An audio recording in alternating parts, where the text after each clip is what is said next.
Hello and welcome once more to another great episode of Cave Cat's movie and TV reviews. Again with the one and only Cave Cat. It's time once more to review another animated film from my childhood. This time, it's an animated film that was based on the animated Babar series from back in the late 1980s. Who doesn't love Babar the elephant? Famous literary character created by French author Jean de Brunhoff, I believe that's how you pronounce it, back in the early 1930s, which ended up spawning a series of picture books and especially an animated series created and produced by Nelvana in the late 1980s. Yes, you heard me right, Nelvana. So this makes it the sixth time that I'm reviewing a Nelvana animated property.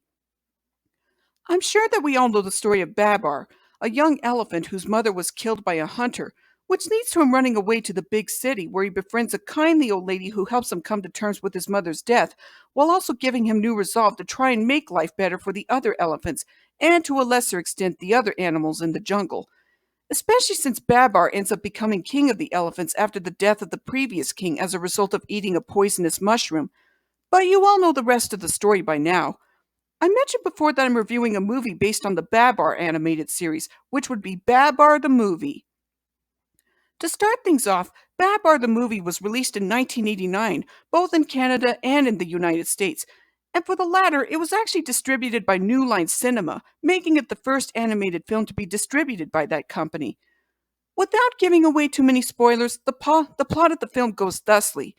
Babar explains to his children Pom, Flora, Alexander, and Isabella the origins of how the victory parade of Celestville came to be, flashing back to an incident from his childhood. Because, each episode of the animated series, with the exception of the third and fourth seasons, always had Babar telling his children stories about his childhood. This film is no different, since it has Babar telling his children the story of why the citizens of Celestville celebrate their yearly victory parade, revealing that they were able to win the battle against the rhinos led by the villainous Rataxis. I have to say, it was very innovative of Nelvana to make an animated Babar film, after several studios had already made some animated specials also featuring everyone's favorite elephant. After all, they did try to step up their game after making the animated Babar series that aired on HBO in 1989. In fact, this movie actually aired the same year as that of the animated series, though the film ended up being a box office bomb in both Canada and the US. The same thing also happened to Pound Puppies and the Legend of Big Paw, when that film also bombed at the box office. But the only difference is that while Babar the movie was able to make good sales on home video, Pound Puppies and the Legend of Big Paw wasn't quite as successful in home video sales, even if it did air on the Disney Channel for quite a while during the early to mid-90s. But as for the Babar film, I actually remember enjoying it a lot as a kid, since we had the original VHS of it, and we still have it to this day. Aside from Babar and his family, we get to see a lot of the familiar characters from both the original books and the animated series, such as Cornelius, Pompadour, the Old Lady, Arthur, Zephyr, and even Lord Rataxis as well. However, despite the fact that this was meant to be the big movie for the Babar franchise, it basically ended up suffering the same fate as that of Thomas and the Magic Railroad and Jonah, a VeggieTales movie, over a decade prior to those two movies, being that it was overhyped as being Babar's first big feature film debut, yet it ended up plummeting at the box office. But if this film was such a huge box office bomb in both Canada and the US, then why do I like it so much? First of all, this film was what actually introduced me to the Babar franchise at a young age, as well as the fact that we had one or two Babar books when I was younger. Second of all, I really enjoy the animation, being that it's bright and colorful in some places, while also being slightly darker in others, mostly when it comes to the scenes involving Rataxis and the rhinos. Although, speaking of dark, one thing I did hear from some people is that this film is actually a little bit darker than the animated series or even the original books, even in spite of the fact that both the books and the animated series did have some dark moments, such as Babar's mother getting shot and killed, or even the old lady getting bitten by a snake. However, not even the books or the animated series went as far as to have the rhinos trying to enslave the elephants and use them to try to conquer Celestville. Another thing I did find out about the film is that it actually got quite a few things wrong from the books and the animated series, such as the Elephant City being referred to as just Elephant Land instead of Celestville, which was named after Babar's wife Celeste, and the city being built the day that Babar first became king rather than after he became the new king of the elephants. Then there's another big issue that I've also heard people complaining about regarding the movie, which is that some of the characters had their personalities changed from the series, the biggest one of them all being Rataxis. Here, he's actually a lot more threatening and menacing to Babar and Celeste compared to how he was portrayed in the books and especially the animated series, where he was more of a bumbling and incompetent ruler to his rhino subjects. Regarding the film getting several things wrong from the books in the series, as well as changing the personalities of some characters, it could be argued that this film is actually supposed to take place in an alternate continuity from the books and series, but I digress.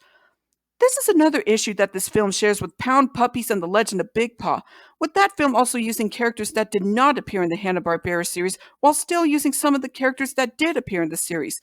But back to the Babar movie.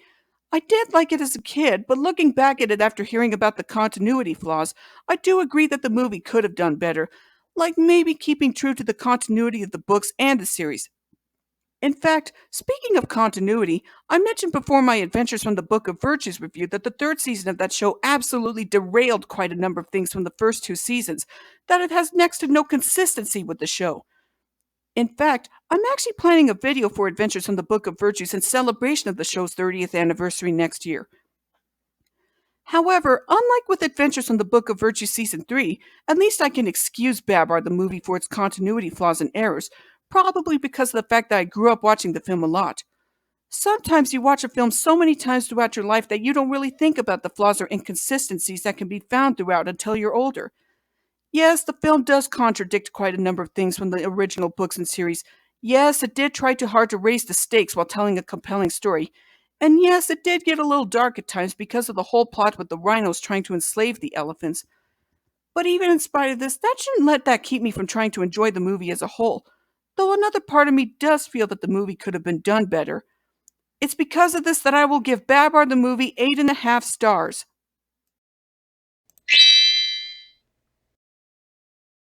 Even though Nelvana tried again a decade later when they made Babar King of the Elephants in 1999, and especially when they made the CGI spin-off series Babar and the Adventures of Badu in 2010, those adaptations were not as good as the original Babar animated series or even Babar the movie, but I can say that they are far from the worst adaptations of the Elephant King himself, even if I never saw either.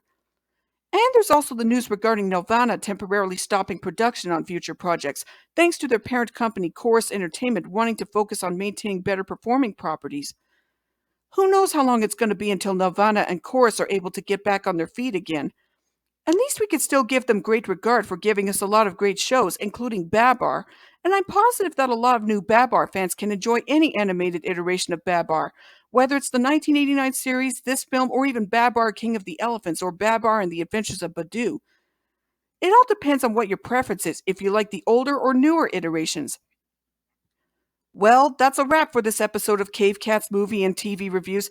As before, be sure to like and subscribe to my YouTube channel for more episodes or other videos that'll come your way. Until next time, see you in the future!